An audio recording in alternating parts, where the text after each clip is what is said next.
नमस्कार दोस्तों, मैं हूं जिग्नेश परमार और आप देख रहे हैं निवेश ज्ञान। तो आज इस वीडियो में हम एनएफओ रिव्यू करने वाले हैं सैमको म्यूचुअल फंड्स के सैमको लार्ज कैप फंड के बारे में। तो ये एक ओपन एंडेड इक्विटी प्रकार की स्कीम है जो कि इन्वेस्टमेंट करने वाली है लार्ज कैप स्टॉक्स में। तो ये एनएफओ ओपन हुआ है 5 मार्च 2025 को, क्लोज होने वाला है 19 मार्च 2025 को और ये स्कीम कंटिन्यूस परचेस के लिए रीओपन होगी 31 मार्च 2025 को।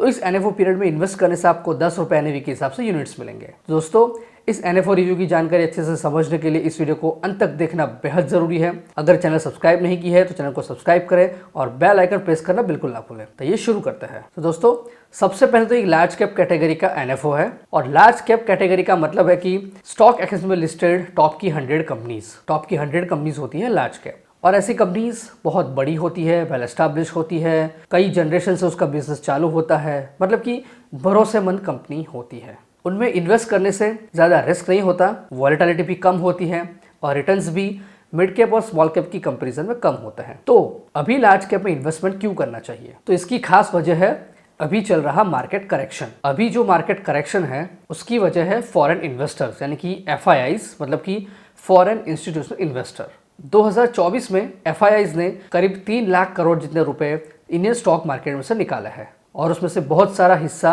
लार्ज कैप स्टॉक्स का है। तो ये एफआईआईज जब भी वापस रिटर्न आएंगे तो लार्ज कैप में ही वापस रिटर्न आने की पूरी संभावना है और जब वो रिटर्न आएंगे तो अभी जो लार्ज कैप स्टॉक्स हमें डिस्काउंट रेट में मिल रहे हैं उसमें रिकवरी होगी और काफी अच्छा बाउंस बैक देखने को मिल सकता है। तो इसलिए अभी डिस्काउंट प्राइस में लार्ज कैप मिल रहा है, इसीलिए हमें लार्ज कैप में इन्वेस्टमेंट करना चाहिए। और इस एनएफओ का बेंचमार्क इंडेक्स है निफ्टी 100 टोटल रिटर्न इंडेक्स, मतलब कि नेशनल स्टॉक एक्सचेंज में लिस्टेड टॉप की 100 कंपनीज में से ही इस एनएफओ में इन्वेस्टमेंट होने वाला है। तो उसके सेक्टर रिप्रेजेंटेशन की बात करें तो इसमें फाइनेंशियल सर्विसेज का वेटेज है 34.37, उसके बाद IT, oil and gas and consumer fuels, फिर फास्ट मूविंग कंज्यूमर गुड्स। इस तरह से यहाँ पर पूरे जो भी सेक्टर्स इंक्लूड है उसका और उसके वेटेज की जानकारी यहाँ पर दी है। अब हम जानकारी लेंगे इस इंडेक्स के टॉप 10 स्टॉक्स और उसके वेटेज के बारे में। तो यहाँ पर टॉप पर है एचडीएफसी बैंक लिमिटेड 11.01%, फिर आईसीआईसीआई बैंक लिमिटेड 7.10%, उसी तरह से रिलायंस इंडस्ट्रीज, इन्फोसिस, भारती एयरटेल, एलएनटी, आईटीसी, टाटा कंसल्टेंसी सर्विसेज, एक्सिस बैंक एंड कोटक महिंद्रा बैंक। तो ये है इस इंडेक्स के टॉप 10 स्टॉक्स और उसके वेटेज के बारे में। अब हम जानकारी लेंगे इस इंडेक्स के परफॉर्मेंस के बारे में। तो इस इंडेक्स का पिछले 1 साल का टोटल रिटर्न है करीब 1%, पिछले 5 साल का टोटल रिटर्न है 16.01% और सिंस इंसेप्शन यानी कि करीब 22 साल का रिटर्न है 16.68%।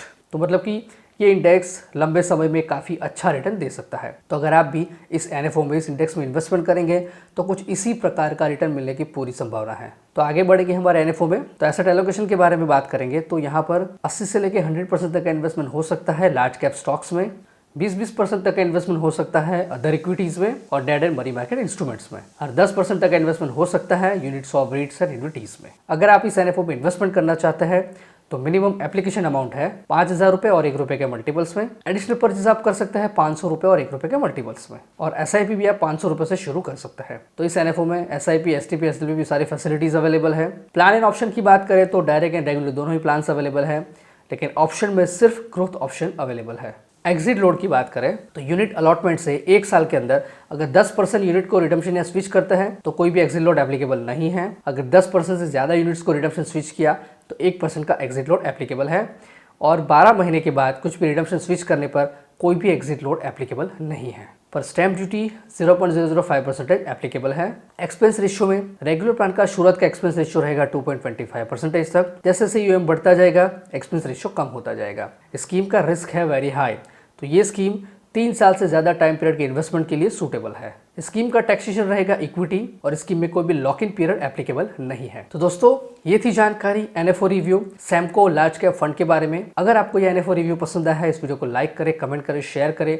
अगर अभी तक आपने चैनल को सब्सक्राइब नहीं किया है तो चैनल को सब्सक्राइब करें और बेल आइकन प्रेस करना बिल्कुल ना भूलें। Mutual fund investments are subject to market risks. Read all scheme related documents carefully.